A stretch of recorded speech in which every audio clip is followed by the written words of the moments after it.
Hello everyone, this is Gwenda with Soul and Beyond on Women Thrive Media. Are you thriving today? I hope so. And I hope you're ready to hang on to the edge of your seat with tonight's show in Soul and Beyond, where we take you on some amazing journeys. And tonight's, I can tell you, our topic and the experience that I have for you is certainly going to have you on the edge of your seat. Now, I will say here that some of the things that I'm going to share with you this evening, today, you may find confronting. And I ask that if you do find it confronting, to ground your feet, take some lovely breaths, and settle yourself into your body, because I can assure you that the energy I work with, which is that of the archangels of the highest realm of God and God's own energy, will meet you, will hold you and support you as you listen on an earthly level with what I'm going to share with you, a very real experience, and hold you in a place of nurture. And I myself, in my own energy, will send out to you a beautiful sense of peace and knowing that all is well. So welcome to this week's Soul and Beyond. And if you're ready to take a journey into higher knowing, spiritual knowing, please do come and join us in the Spiritual School of H.E.A.L. You will find the link in the comments. In fact, I'll put it there for you right now. I've also got a gift for you this evening, and we'll get that link put up for you shortly.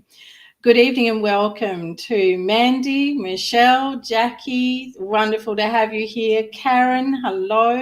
Oh, look, Gwenda Smith's here. I might meet her one time. Sorry, my great-great-grandmother's chair is a little bit squeaky tonight. The concept of dying. We all go there eventually, right? But have you ever thought about your mortality? What does it bring up to you? Does it bring fear? Does it bring questions? Do you find you gasp for breath? It's a very real thing, isn't it? Share your thoughts, please. Tell me, what do you think when you think about death, about dying? What comes to mind? You see, tonight's talk is about the fear of dying, because last week I had a beautiful young lady come to me for guidance, channeled guidance. And those of you who know me well know that this is who I am. I am a channel between heaven and earth, and this is how I've been all my life. It's a natural part of who I am in this lifetime and many lifetimes before.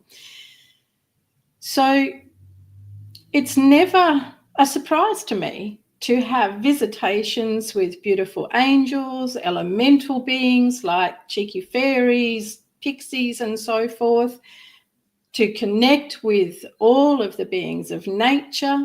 It's never a surprise. It's also not a surprise to connect with the loved ones that are in spirit, that take the opportunity to come when I'm channeling for their loved one, to bring through their messages, their inspiration, and to answer concerns. Hi, Liz McDonald, and welcome. Yes, Jackie, that's a rarity. So on this particular occasion, I woke up, and I have spiritual practices that I use to begin my day. And that's what I teach in the Spiritual School of H.E.A.L. They're very important for you to be able to find peace and calm in your day. So I said about this, but I thought, I feel strange. Maybe I was traveling too much last night, because I do tend to go out between the realms at night. So I got up and walked about, went to do what I needed to do, and doing my grounding and setting intention and getting ready for the day. Beautiful deep breaths, some yoga practices. I feel strange. And I felt compelled to go outside and sit on the decking. Now, that's not part of my normal morning routine, certainly not part of my practices. Well, I sat on the decking and I noticed that my legs were in a position that is not what I would call typical for me. I acknowledged that, and that's all that happened. And then I had this urge that I needed to have a coffee. A coffee. Everybody that knows me and works with me. Hi, Lisa. Glad you're here. Wendy, hi. Thanks, Mandy. Yes, it is going to be riveting. A coffee. This is not what happens for me. So I got up out of the seat because my body was compelled to get up out of the seat. And I started to walk inside, and I stopped and said, no, I have kefir with strawberries and walnuts. That's what I'm having, not a coffee. So I made my kefir with strawberries and walnuts, thoroughly enjoyed it, still felt strange. Got on with the morning, and then the young lady arrived. Oh, I forgot one very important bit, very important. I couldn't see properly. My vision was terrible. I couldn't read a text on my phone. I couldn't read anything. Nothing was clear. My vision was terribly impaired. And I thought, wow, I must really have been out in the dimensions somewhere and brought something back. So I did some eye exercises, some breathing exercises, and my eyes would not clear up. Now, I'm wondering if you've heard of Freud's theory on dying. He references the Greek mythical god of Thanatos. And in Thanatos, there is the duality, which is what we have in this world. And one part of that is Eros. And Eros is life drive. And you could say that's where we get our passion and drive from. But the other side, the Thanatos, is the opposite. And this is a fear. It is where humans indulge in self-sabotage, in terrible addiction behaviours and hurtful behaviours out of a fear of dying.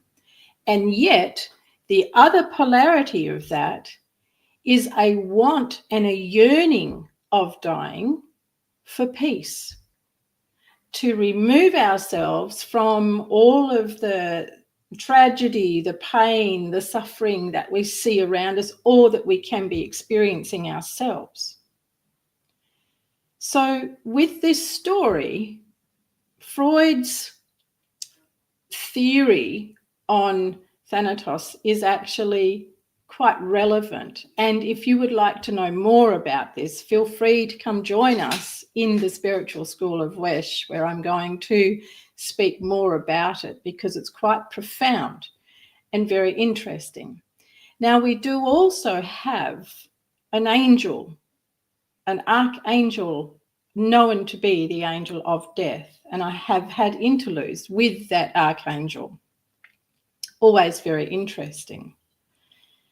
Archangel Uriel is often associated with those who are passing, but Archangel Uriel is not the angel of death. I'm not going down that path tonight.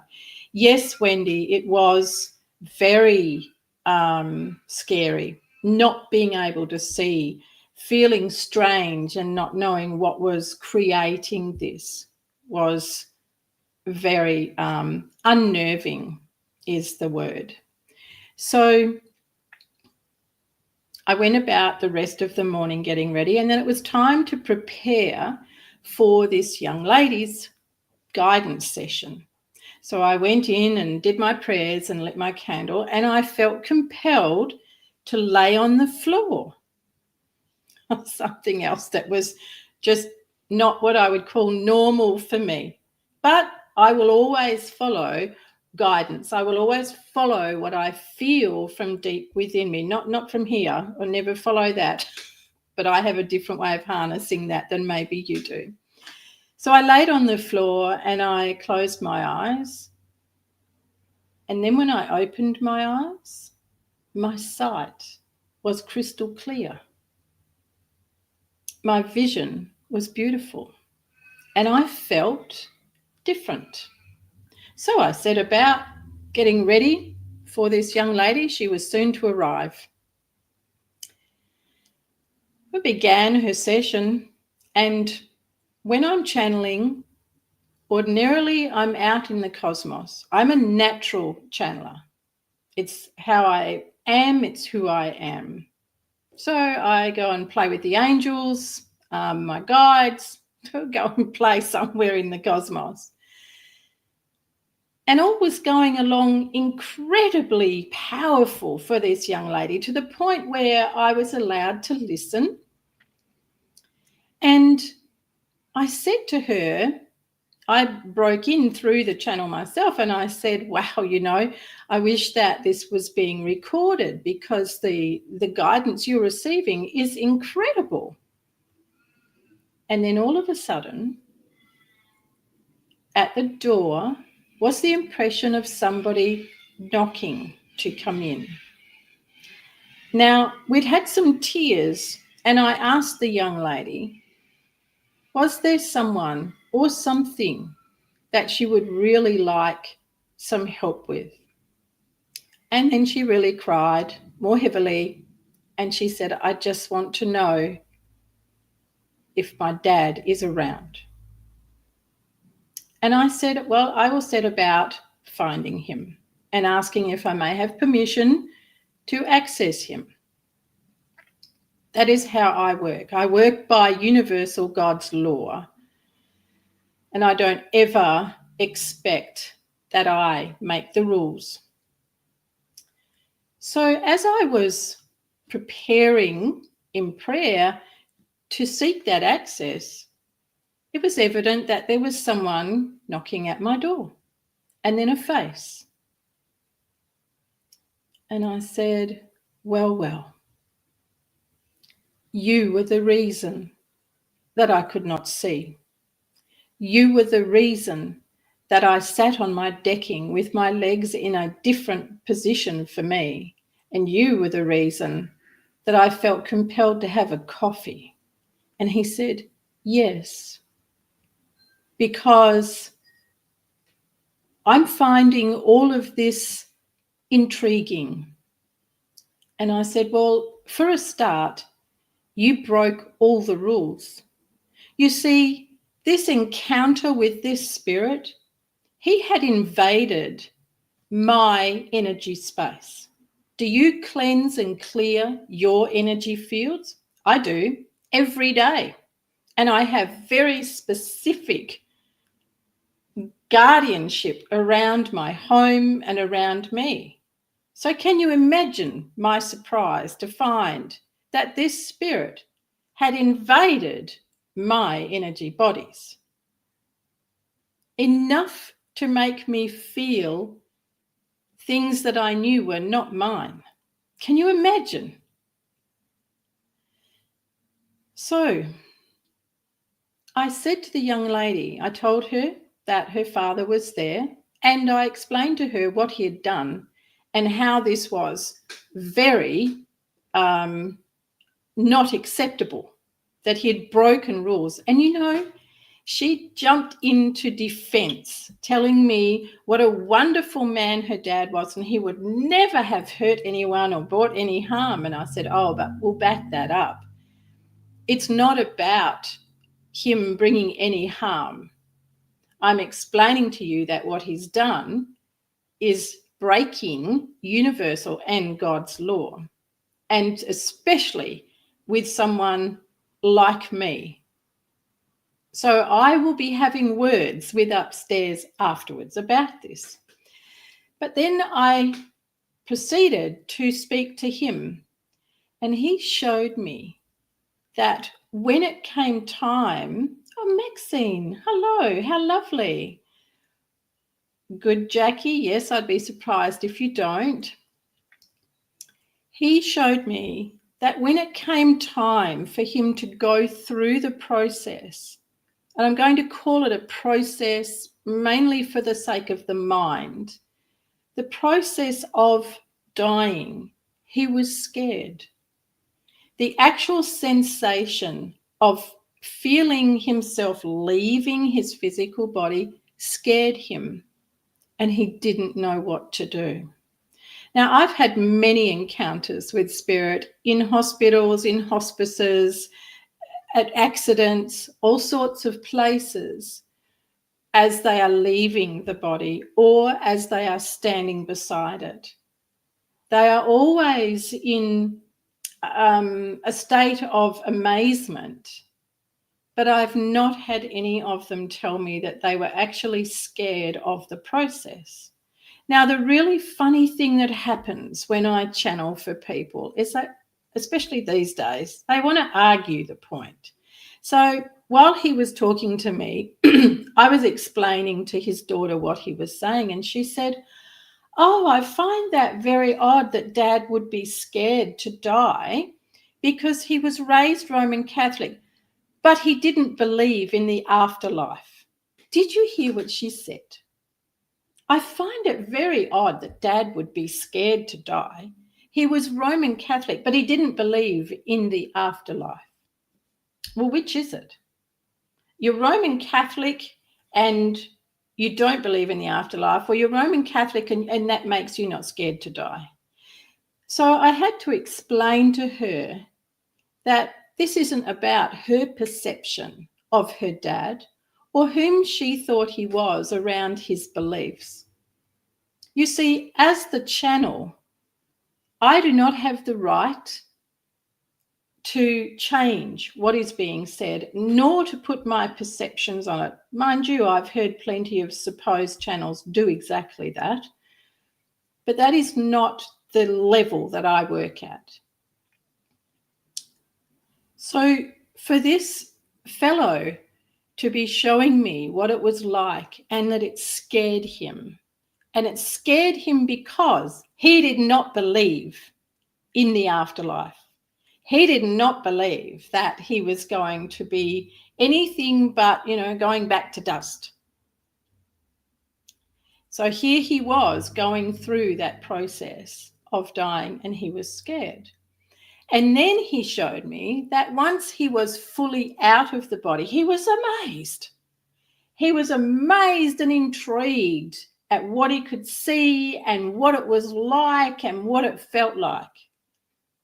So because of that, he didn't want to leave. And then he found he was able to invade. He wanted to be ready for his daughter coming to see me. So he found he was able to invade my space and see what things looked like from there. And that's why I couldn't see properly, because he had the ability, he had the power to be able to impact his eyes into mine. And one thing his daughter confirmed was that during the 24 hours before he passed, he couldn't see. He kept complaining that his vision was extremely blurry. It's incredible, right? How are you all feeling? What's running through your mind? Now, if you're ready to embark on a pathway and learn more about the greater aspects of yourself and of life, please do go across to my healwithgwenda.com website, and I have a free gift there for you. It's called the Gwenda Method, And it's going to give you 6 very simple steps to get you on your path of alignment and awakening. It's a fabulous free gift for you. So please do jump over there and take that. This man could have done with that to help him on his way. But hey, he was a non-believer in the afterlife, and that was one thing that his daughter was adamant about. So whilst she was protesting that he was a good man, and she gave me all these examples of the things he'd done in his life, I was actually able to see and talk to him about why he was doing the things he was doing that made him be a very kind and a good person. I'll bet you can't believe the reason. And this leads me again back to the Greek god of death, Thanatos. You see, the theology of Thanatos is very much about self-destruction and the drive towards death, usually because of pain, suffering, and experiences we've either participated in or we've having in this life. Well, this man, by the daughter's vehemence to protect him, had never been the same since he came back from being a soldier in the Vietnam War. And she said that he would have these moments of saying how sorry he was for the things he had to do, and that the things he had to do were horrendous. So you see, I have a daughter protesting her father's goodness and telling me all the wonderful things that he'd been doing, and in the same hand telling me how he would tell the family about the things he had to do, he didn't want to do, and how atrocious they were as a soldier in the Vietnam War. So can you see how he was delving with the Greek god of death, Thanatos? Self-destructive, self-loathing, wanting the pain, wanting the memories to stop, to be able to escape that world. So he found that in life, no matter how much good he did for others, he could not overcome that pain. So ethos is the other side, eros is the other side of Thanatos. And eros is the drive, the push to live and to enjoy your life.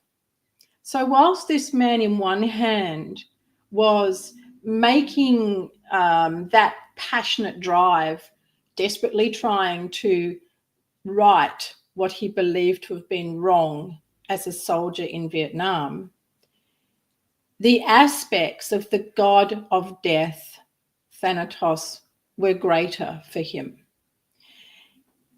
When he showed me what it was like for him being out of his body, he was so intrigued with it all.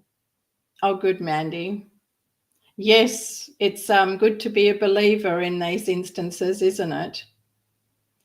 That's right, Wendy, he did. And he tried to cover that. Hi, Rebecca Clinton. How are you going? So he embarked on a new journey in spirit. Now, when I tried to explain to his daughter that he could not remain in spirit, I needed to have call upon a particular team to remove him, she was horrified. And it was as if she was going through his passing again. You see, in her words, he was there and then he was gone. And that's what it was like for him. He was there and then he was traversing out of his body, which he found very scary. And they were his own words. I was scared of the process. But he broke all the rules. As I know from my nephew, Jack, And I said to him, heaven's rules, Jack, not yours. And he said, no, Auntie, Jack's rules. But he soon found that no, heaven's rules actually go above and beyond what we think we can do. So with this man and any spirit like him, by refusing to move on, and the other thing he shared was that once he was out of his body, he didn't know which way to go. So if you've all seen, thank you, Wendy, if you've all seen the movie Ghost, and it's very well portrayed in that, you'll see the different beasties coming out of the ground to get the other nasty people. We could talk about that another night. And then when it's time for him, can't remember his name now, for him to go, he shimmers off, right, and he leaves because the justification that he's wanted for his murder has been done. Well, that part where they show him shimmering off, that's very real. I've seen that on a number of occasions. So with this man, this particular encounter with a spirit, once he was outside of himself and he found it amazing, he then claims he didn't know which way to go. So let's have a look at his beliefs. He was a non-believer in the afterlife. He was also raised as a Roman Catholic. Have to do some thinking on that one. What are your thoughts? What are your thoughts on the afterlife? And remember, I have a very special free gift for you on my website. If you want to start 6 simple steps to get you into a greater alignment with your higher self, where you can begin to learn these things a bit more, or if you're ready, come into the spiritual school of wisdom, enlightenment, self-healing, and really begin to align with your soul and expand into a knowingness that brings you peace and calm and harmony and gives you answers, right, girls? Gives you answers. So this fellow, in this terrible state, one reason that he wasn't prepared to go and leave was because of his guilt. He was afraid.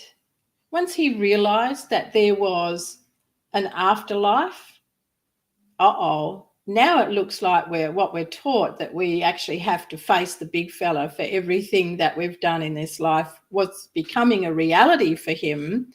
He figured that it would be better if he just stayed around his family and come to someone like me so he can talk to his daughter but invade my space. When I was explaining to his daughter that it was really important that he moved from this realm, she was adamant that she didn't want that. So again, not having an awareness, having a fear of dying and a fear of death held her captive in a place of pain. When she came to me, her body was racked in pain. And she had all these patches on her arm. And when I asked her what they were, she said they were pain relief. They were analgesics that the doctor had put on her because she was in such a lot of pain.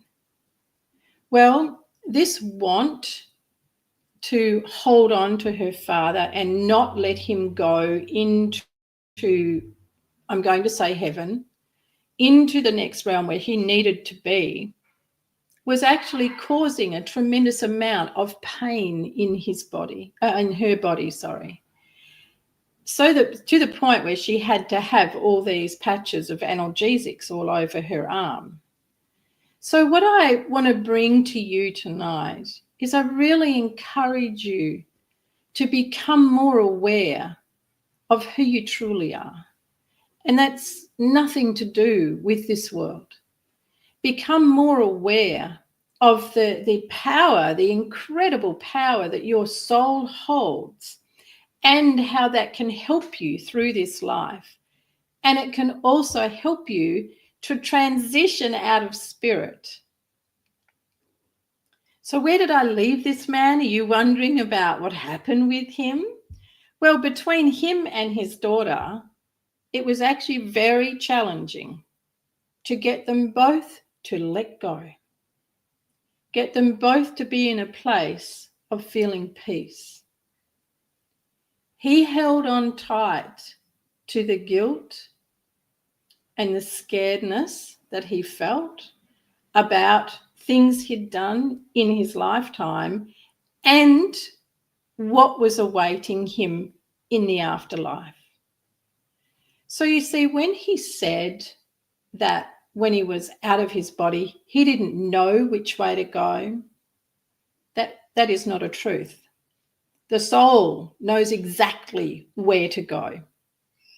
And ordinarily, you would have an angel, your spirit guides, your higher self simply knows the path to go. So that was not a truth. That was the element of him that was scared to leave this world, scared to not be able to see his family and be around his family. But you know what? He wasn't around his family for what you might think he was. He was around his family because he thought he was safe there. Do you see? How's this sitting with you so far? Do you have any questions? Please ask them. I'm here to help you.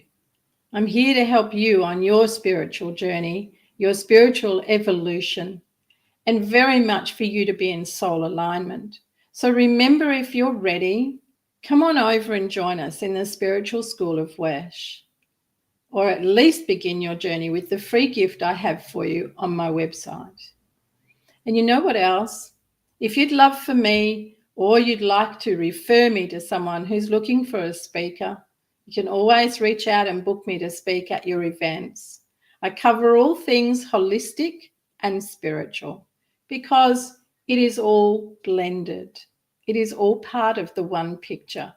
But dying and the process of death is something that we can't avoid, and really, truly is not something to fear. In fact, when we have a fear of dying, it can prevent us from healing in this life.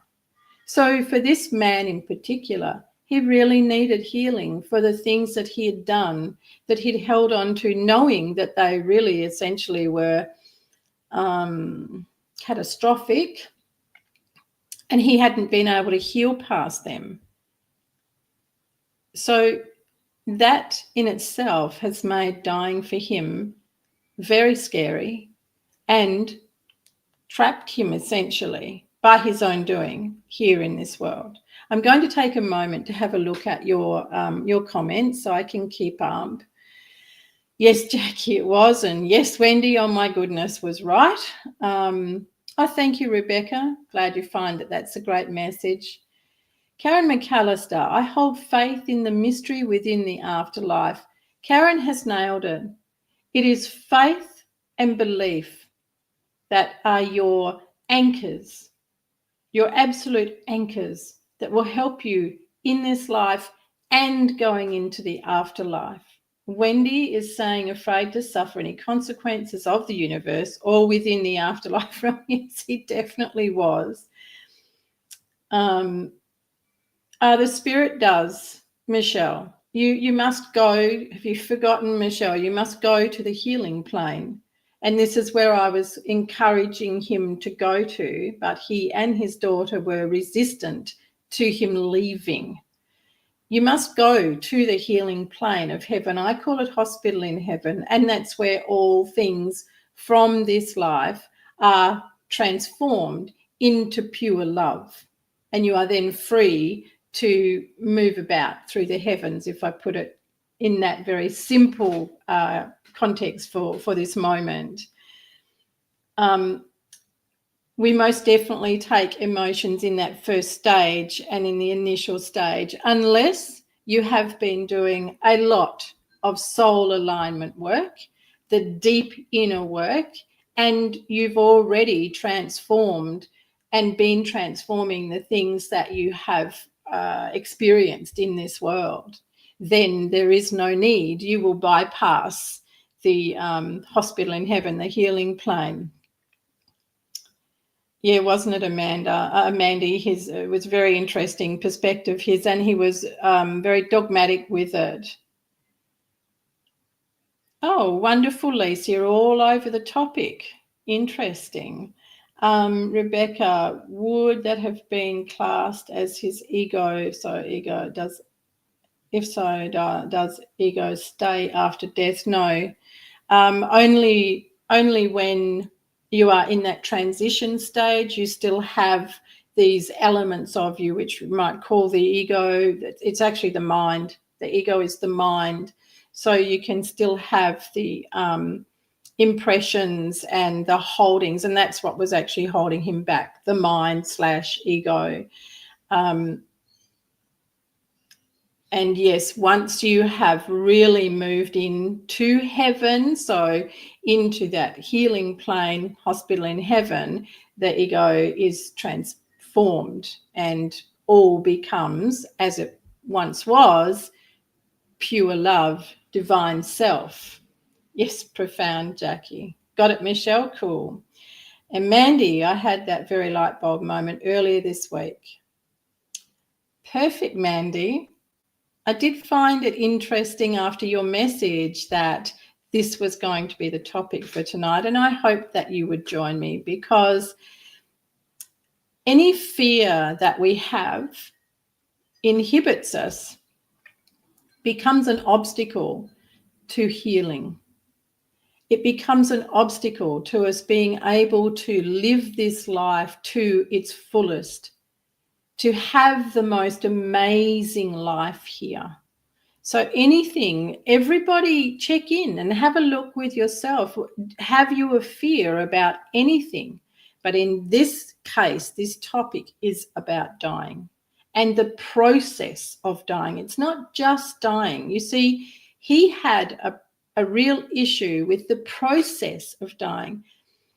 If I can put that into human terms for you, as the soul starts to leave the body, it's a very strange sensation.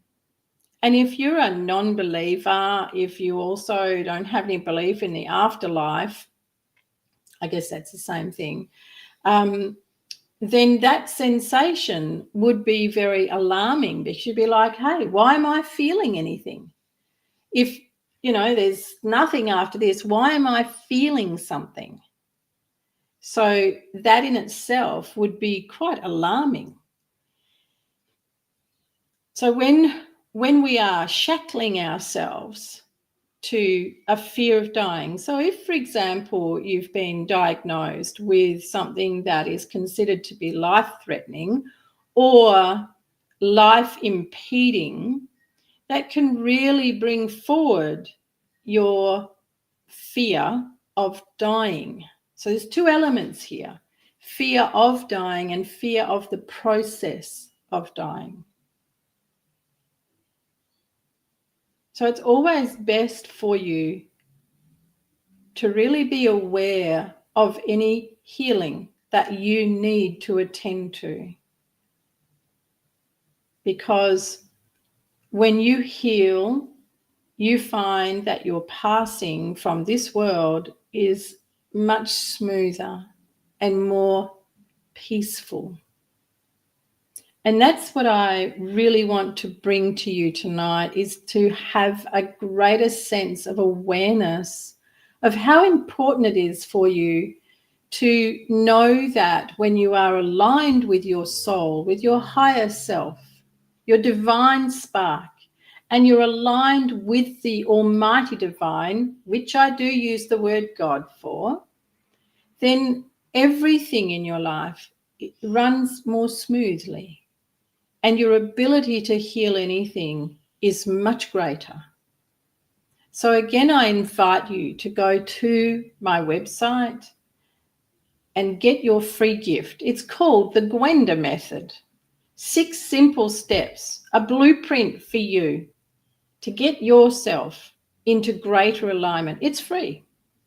It's a gift. Jump on over there and grab it. And if you've got some kind of group going on, or even in business, if there's something that you would like me to come and speak at, then please do reach out and we'll talk.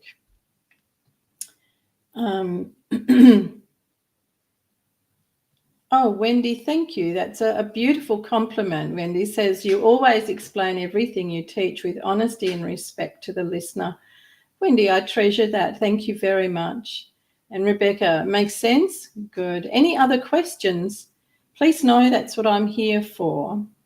Jackie says, this session is great. Awesome timing. Jackie is observing the observations of her mum dying. And oh, that's sad, Jackie. I hope you can help her. She sees and feels that her mum is fearful of dying. Often, too, it is because of our attachment to this world, to the physical world, to our family, our pets, our treasures. And it's the attachment that captures it. You know, that was one of the greatest messages that I received on my own healing table after the head injury a year and a half ago, was now you understand nothing in this world is real. Nothing in this world matters. Now, that is a whole other conversation, but it goes hand in hand with this fear of dying. Willie Reagan, hello. What a thrill to see you here. It's Mandy saying, totally avoiding the fear. It's easier than really sitting with it. Yes, Mandy. Of course it is. And this is a great point, everyone, that Mandy's raised here. Avoiding fear, avoiding anything is where we really bring ourselves into a place of being shackled and put challenges in our way. It means we can't manifest, we can't bring in bringing in the things that we really want, and that could be material, it can be money, it can be love, anything. But when we won't sit with what we fear, we hinder all of that magic and mystical stuff, which is my favorite part of this. Thank you for your honesty there, Mandy. That's really important. And I hope that after tonight, you can feel how important it is to face that fear and really look to see if that is what is hindering you from feeling and being extremely well. Rebecca, strange question, but do you think people who take their own lives believe in an afterlife or simply believe it's the end of their suffering? That's an excellent question, Rebecca, and I'm going to read it out loud for everyone. Rebecca says, strange question, but do you think people who take their own lives believe in an afterlife or simply believe it's the end of their suffering? I've had many encounters with people who have taken their own life. Usually they come to explain to family or to let family know that they're okay now. And truly that's not a throwaway cliche line. They really do say, please tell mum I'm okay now. So initially, I would say to Rebecca, they don't even talk about it until they really do cross over. And then a lot of the time they're like, wow, never knew it would be like this. And the reason for that is because of the last part of your question. Whatever drives someone is that God of death, Greek god mythology, Thanatos, is all about self-destruction, self-harm. wanting to end the suffering. So for people in that depth of despair, it's not even a question of, is there anything after this? They don't even ask or say, I just want to go to heaven. It's not even a consideration. And this is where I find this theory by Freud really interesting when it comes to explaining death and dying. And I'll say to you in answer, Rebecca, and for everyone else, if you're curious about that question, it was really my nephew Jack that has been able to show me and explain even more. Now, I've always talked to people, because of what I've been shown, about the library of life. Some may call that the Akashic records. So we all get to go to our library and we get to sit and look at our life and see all the decisions we made, the impact those decisions had on people that will just blow your mind, and why our life went the way it was, what decision took it that way. Now, I talked about the hospital in heaven, the healing plane, and we've got the library of life. When my nephew Jack appeared by request, he talked about now having a complete understanding of his life from 0 to 8 years of age. And he understood, and he wanted his mum to know why no one could take his pain away. Didn't matter what he went to, what he did. He understood from 0 to 8 why no one could fix that pain. And all of a sudden I realised, and I said, Jack, what are you doing out of the library of life? You see, you can't leave there. And that's where he said, my rules, Auntie, Jack's rules. And I said, no, heaven's rules, Jack. You can't just leave the library of life. You must stay there until you are finished. And then he started to do that shimmer. And he said, what's happening? What's happening, Auntie? And I said, I told you, Jack, heaven's rules, not Jack's rules. And he was to go back to there. So, Rebecca, in the case of my nephew, the pain was so great for him, there wasn't even a question of, is there somewhere else? It just went out. So it's really a very good question you asked, Rebecca. Thank you. And I hope that has helped answer you. Yes, Amanda, I could second that. I hope you laughed. Thank you, Wendy. So everyone, a powerful topic this evening, and one that I'm deeply passionate about. But most of all, I hope that I have brought you a deeper sense of peace, a new awareness of loved ones that you've perhaps thought about, or perhaps felt guilty about, got sort of worry about. I hope that your hearts are sitting stronger, that you feel a greater sense of your own empowerment around living, having that incredible eros in you, the God eros, that part of Thanatos, that is the drive for life, the passion for life. And now letting that other side of him, that self-destructive and pain and suffering, letting that now have peace.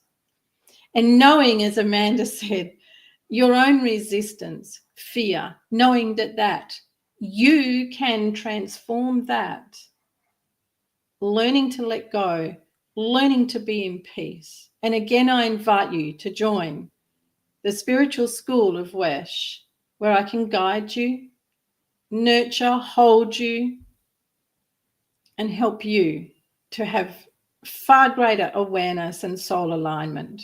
Come on over, healwithgwenda.com. Grab your free gift and then come on over to the school. Love to see you there. Thank you all very much. It's been a delight to be with you on Women Thrive TV, Soul and Beyond once again.